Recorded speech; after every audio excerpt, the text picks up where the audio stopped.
RN digital TV Islamic YouTube channel. আমরা মসজিদে দেখতে পাই না, একটা ক্রিয়েটিভিটি দেখায়, পাশে দাঁড়িয়ে হঠাৎ করে আমিন করে উঠলো। যেখানে বলা অভ্যাস নেই সেখানে যদি কেউ চিৎকার করে ওঠে, পাশের লোকটা না নামাজ থাকবে, সঙ্গে সঙ্গে করবেই করবে, একদম মিলিয়ে দেখবে। পেছনে যে থাকবে আমিন যেই বলবে যে কপাল ছিটকে নেবে। আর সামনে থাকবে সেই রাগী বুড়ো, ছোটবেলায় তারাবি পড়তে যে গন্ডগোল করলে করে উঠতো, আমিন বলেছে তো সেই রাগী চাচা করে উঠেছে। ঠিক আছে, বাইরে বেরিয়ে এসেছে, ওই তুই আমিন বলে চিৎকার মেরে উঠলি কেন? হ্যাঁ কি হয়েছে তোর, চিৎকার করলি? চাচা বলতে হয় গো, হ্যাঁ তুই সব জেনে গেছিস, আমি এত বছর নামাজ পড়ছি জানি না। না গো চাচা, আমিন বলতে হয় তাই বললাম। আল্লাহ রাসূল মুসলিম শরীফের মধ্যে লিখছেন, তোমাদের যখন ইমাম গায়রিল মাগদুবি আলাইহিম ওয়ালাদ দাল্লিন বলবে, তোমরা সবাই আমিন বলবে, তাই তো বললাম। আমাদের আব্বাসী হুজুর জানতো না নাকি? সাথাজি জানতো না নাকি? আব্দুল মোমেন সাহেব জানতো না নাকি? মেজর হুজুর, পাঁচ হুজুর জানতো না নাকি? দাদা হুজুর জানতো না? তুই সব জেনে গেছিস। চাচা একটা কথা বলবো, কিচ্ছু রাখবে না, ঠান্ডা মাথায় বলবে, দেখবে একটা কথা বলবো। বলি কি, বলি এদের কথা শুনবো না আল্লাহ রাসূলের কথা শুনবো? বেশি বুঝে গেছে, চাচা চলে গেল, মানে চাচা ফিউজ। এমন একটা কথা বলে দিল, আল্লাহ রাসূল স্বাভাবিক ভাবেই বলবে আল্লাহ রাসূলের কথা শুনবো। কিন্তু আমাকে এসে বলুন, আল্লাহ রাসূল মুসলিম শরীফের মধ্যে বলেছেন তোমরা আমিন বলো, আমি সঙ্গে সঙ্গে বলবো হাদিসটা ইনকমপ্লিট বলবেন না প্লিজ। ওই হাদিসটা সম্পূর্ণ হচ্ছে এটাই, আল্লাহ নবী আলাইহিস সালাতু ওয়াস সালাম قال اذا قال الامام سمع الله لمن حمده فقولوا ربنا لك الحمد اذا قال الامام غير المغضوب عليهم ولا الضالين فقولوا آمين। এত বড় হাদিস আপনি এইটুকু বলে দিলেন কেন? কি বলছে? ইজা ক্বালাল ইমাম সামিআল্লাহু লিমান হামিদা, যখন রাসূলুল্লাহ একই হাদিসের মধ্যে যখন রাসূলুল্লাহ বলছেন, যখন ইমাম বলবে সামিআল্লাহু লিমান হামিদা ফাকুলু রব্বানা লাকাল হামদ, তোমরা সব রব্বানা লাকাল হামদ বলো। আর পরেরটা কি বলছেন? যখন ইমাম গায়রিল মাগদুবি আলাইহিম ওয়ালাদ দাল্লিন বলবে ফাকুলু আমিন, তোমরা সব আমিন বলো। তো আপনি শুধু লাস্টেরটা বললেন আর প্রথমেরটা বললেন না কেন? এখন আমার প্রশ্ন, আল্লাহ রাসূল আমিন বলতে বলেছে, আপনি চিল্লে কেন বললেন? আল্লাহ রাসূল আমিন বলতে বলেছে, এখানে জোরে না আসতে বলেছে না, ওখানে জোরে বলতে হবে। ঠিক আছে, আপনার যুক্তি এস্টাবলিশড হচ্ছে, আপনি জোরেই আমিন বলুন, কিন্তু আল্লাহ রাসূল তার আগে বলছে রব্বানা লাকাল হামদ বলো, ওটা আসতে কিসের জন্য বলেন? ভাই যে আমার কথা বুঝতে পারছেন আপনারা? তাহলে বললে দুটোই জোরে বলবো, না হলে দুটোই আসতে বলবো।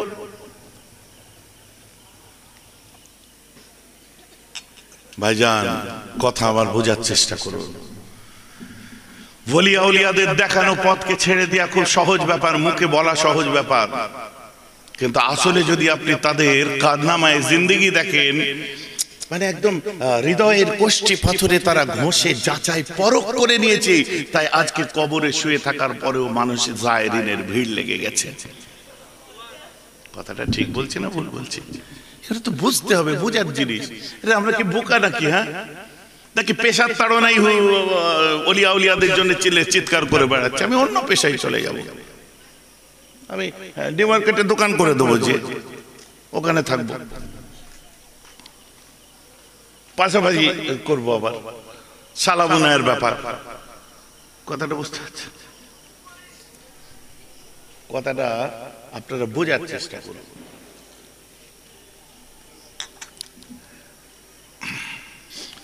বলবেন হুজুর আপনি কেন আসতে বলেন?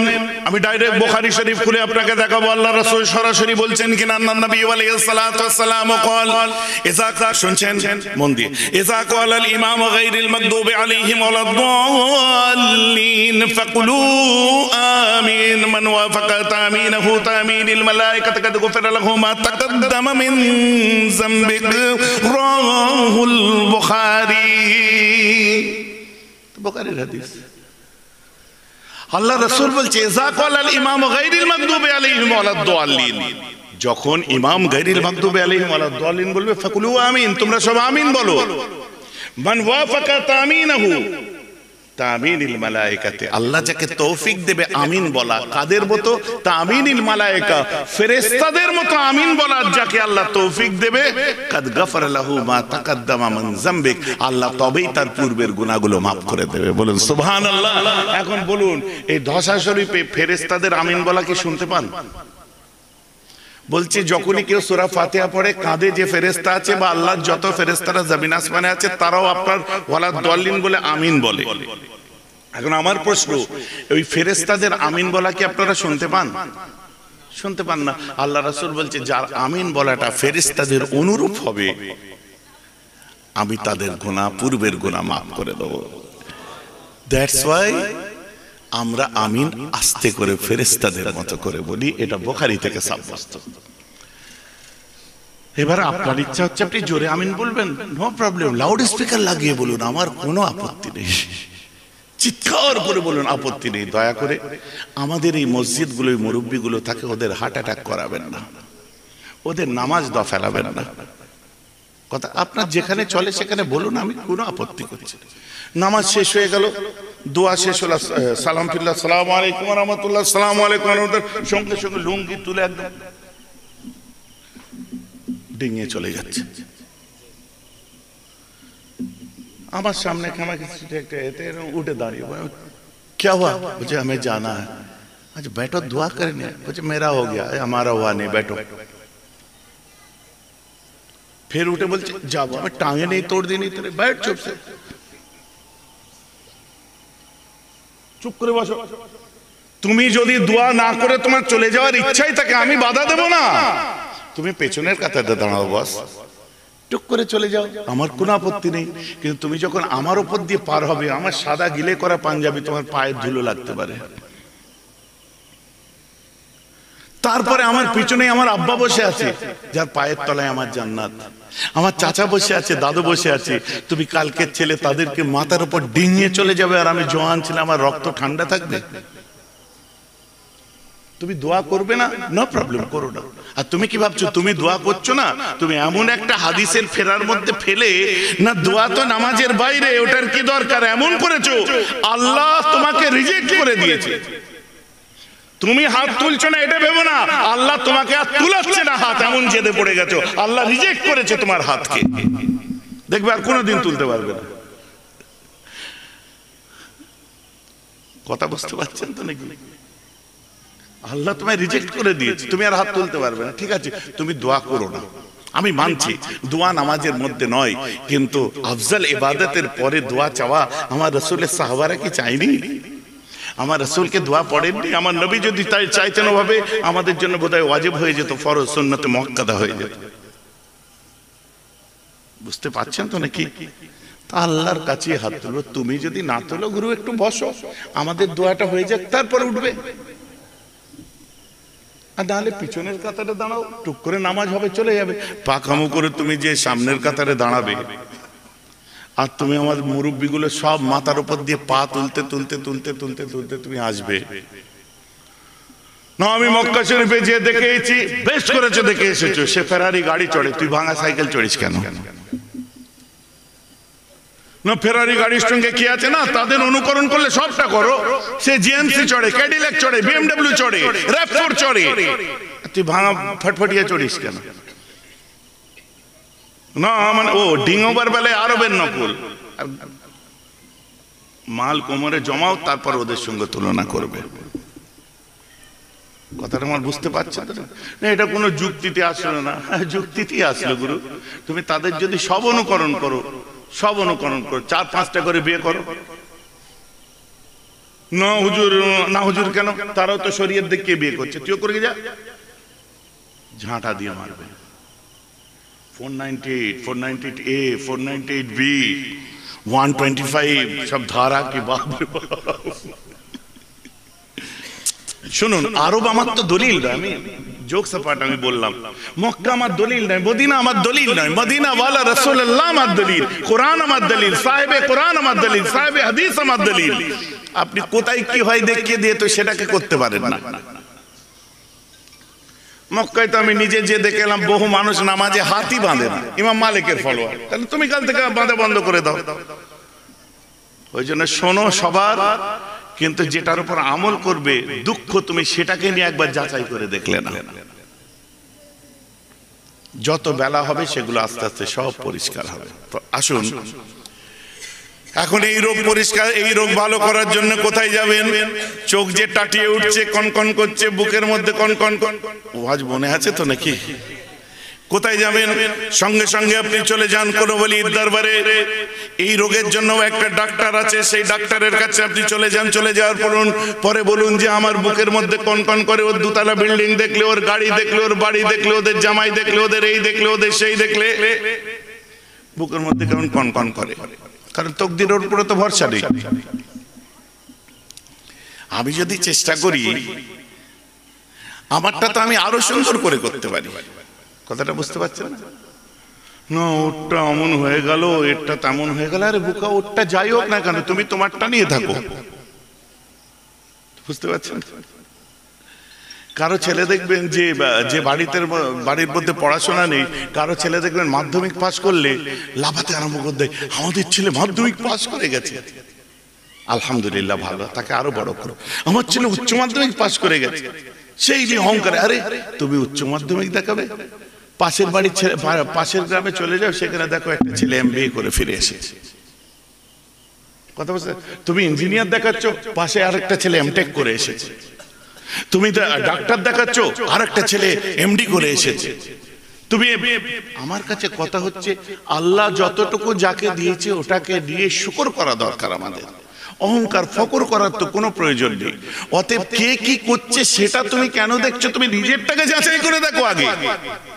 তুমি নিজেরটাকে বিচার। অত দুর্বল জায়গা থেকে চলো না তুমি, কারণ তুমি দুর্বল নয়। কথাটা বুঝতে পারছো? না ভাইজান, কি হয়ে গেল? আইলা এসে সব সর্বনাশ হয়ে গেল, এই যে সিডর এলো সব সর্বনাশ হয়ে গেল, আমার এই ব্যবসাটা। এবারে এত দুর্বল আপনি, এই অ্যাজাম্পশন আপনাকে শেষ করে দিচ্ছে। আপনি জানেন না, আস্কিং করুন, চান আল্লাহর কাছে বড় করে। চাওয়ার মতো মুখ নেই, চাইছে তো ছোট্ট করে চাইছে। যে আল্লাহ বিল গেটস তৈরি করেছে, ইলন মাস্ক তৈরি করেছে, যে আল্লাহ আম্বানি আদানি তৈরি করেছে, তার কাছে আমরা চাইছি চামচ দিয়ে, যে বলছে আল্লাহ ভরে দাও। আল্লাহকে বলুন, আল্লাহ অনেক ধনী করে দিন যাতে আমি গরিবদেরকে সাহায্য করতে পারি। আল্লাহ আমায় অনেক বড় বাড়ি দিন, যে বাড়ির মধ্যে আল্লাহ তোমার ইবাদত যেন আমরা সবাই একসঙ্গে করতে পারি। আল্লাহ আমাকে অনেক বড় ব্যবসা দিন, যেখানে আরো 20টা ছেলেকে আমি চাকরি দিতে পারি। চেয়েছি, আমি চাই যে আল্লাহ গো, বৃষ্টি হচ্ছে, কি করে টাইম মতো যে অফিসে পৌঁছবো, আল্লাহ স্টেশন পর্যন্ত যেন পানি না আসে। হয় দেখো চামচ নিয়ে চাইছে। বুঝতে পারছো? চাওয়ারও ছিরি ধরন দেখুন, চামচ নিয়ে চাইছে।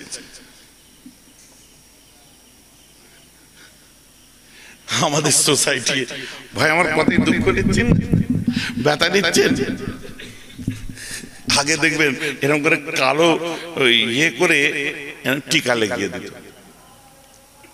টিকা দিয়ে দিত, কি নজর যেন না লাগে, আরো বেশি নজর লাগে। আবার ছেলে একটু পড়াশোনা করেছে, মেয়ে একটু পড়াশোনা করেছে, এই ভেতরে এই যে এইখানটা আবার টুক করে একটুখানি টিকা দিয়ে দেবে, বাইরে যেন দেখা না যায়। আমি নিজে দেখেছি। কেন? এটা কি কেস জানেন? আমার ছেলে মাস্টার হয়েছে, আমার ছেলে ডাক্তার হয়েছে, আমার ছেলে প্রফেসর হয়েছে, আমার ছেলে। আমরা আস্কিং করেছি যে ওরটা দেখে আমি জ্বলছি, অ্যাজুম করেছি আমার আর হবে না। আর আল্লাহ যাকে দিয়েছে সেটা নিয়ে ভাবছে এটাই আমার সর্বোচ্চ, এর উপরে আর নেই। আরে এখানে বহু মানুষ বসে আছে যারা কর্মচারীর কাজ করছে, আজ তারা উস্তাকার দোকানদার হয়ে বসে আছে। এখানে বহু মানুষ বসে আছে যারা আজকে ছোট কাজ করতো, ছোট থেকে স্টার্ট করেছে, আজকে অনেক ধনী হয়ে গেছে। আছে না নেই? কেন? তারা খাঁটি খালেস দিলে চেয়েছে। সে যদি মনে করে যে আমি 14,000 টাকা মাইনে পাই, আমারই এটা শেষ, 14,000 পাই আমি 20,000 পাই। আল্লাহ বলছেন উদউনি, আমাকে ডাক, আস্তাজিব লাকুম, জবাব দিতে তৈরি আছি। কিংবা আমরা চাইছি যে আল্লাহ একটু যখন দিয়ে দিচ্ছে তখনই টকবক করে ফুটতে আরম্ভ করে দিচ্ছে। ভাইজান আমার কথা আপনারা খারাপ নিচ্ছেন? কারণ ভেতরটা জাঙ্গার খেয়ে পড়ে আছে। কেসটা কি দেখেন, কপালে তিলক দিয়ে দিয়েছে, আমার আমার কি বলে, আমার ছেলে শিক্ষিত হয়েছে, আমার ছেলে অনেক বড় হয়েছে, তিলক দিয়ে দিয়েছি। ঠেলা গাড়ি দেখেছেন? হাসছেন কেন? ঠেলা গাড়ি দেখেননি? হাতে টানা রিক্সা দেখেছেন? পুরোনো আমলের ট্যাক্সি দেখেছেন? ওর তলায় কিছু ঝোলে। কি ঝোলে বলেন তো? ওটা তো উপরে ঝোলে, জুতো ঝোলে। ঠেলা গাড়ির তলায় জুতো ঝুলছে, রিক্সার তলায় জুতো ঝুলছে, ম্যাটাডোরের তলায় জুতো ঝুলছে, টোটোর তলায় জুতো ঝুলছে। ও ভাবছে আমার এই টোটোটাই বিরাট ব্যাপার, এটাই আমার বিএমডাব্লিউ। আপনারা জীবনে দেখেছেন বিএমডাব্লিউর তলায় জুতো ঝুলছে, মার্সিডিজের তলায় জুতো ঝুলছে, র্যাংলারের তলায় জুতো ঝুলছে, রোলস রয়েসের তলায় জুতো ঝুলছে, ফেরারির তলায় জুতো ঝুলছে? জীবনে দেখেছেন প্যাজারোর তলায় জুতো ঝুলছে? দেখেন। আর যে জুতো ঝুলিয়েছে ভাবছে আমারটা বড় হয়ে গেছে, মানে বিরাট ব্যাপার, তলায় জুতো ঝুলিয়ে দিয়েছে। আরে পাগল, কে চায় যে আল্লাহ আমায় বড় হয়ে রিকশার মালিক করো, ঠেলা গাড়ির মালিক করো? আপনারা চাইবেন? ओ भाई ये नीचे किस लिए लगाया, इसको लटका दिया, जूता लटकाया किस लिए? मुझे किसी का नजर ना लग जाए। यार देखता कौन है उधर? देखे कि वो दिखे? আল্লাহ বলছেন উদউনি, ডাক আমাকে, আস্তাজিব লাকুম, আমি আল্লাহ জবাব দিতে তৈরি আছি। খাঁটি খালেস গেলে কোনদিন ডাকিনি আল্লাহকে আমরা। যখন ডেকেছি স্বার্থের জন্য ডেকেছি, যখন দেখেছি তখন দুরবস্থার মধ্যে আল্লাহকে ডেকেছি, যখন ডেকেছি কঠিন সমস্যার মধ্যে আল্লাহকে ডেকেছি, যখন খুশির সময় তখন আল্লাহকে আমার মনে পড়েনি। তাও